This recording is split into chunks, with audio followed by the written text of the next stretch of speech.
Hi everyone, you all are welcome to my YouTube channel. If this is your first time of seeing my video or coming across my YouTube channel and you have not subscribed to me, what are you waiting for? Subscribe to our channel, okay?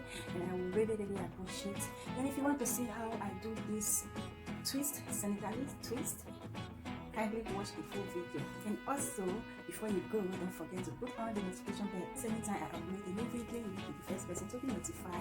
For my returning subscribers, oh my god, I say a big thank you to you all for always coming to watch my video, for the like and comment, and I really appreciate you all. May God bless you all for me. Thank you for coming and thank you for watching.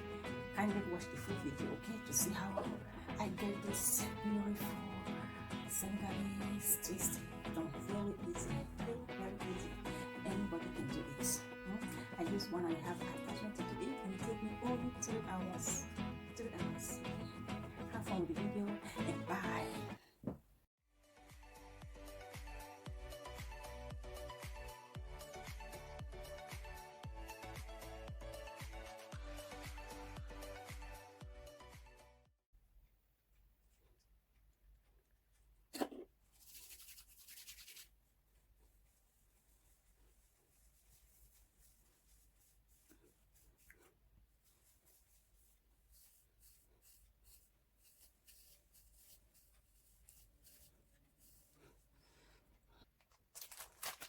So this is the hair we're using.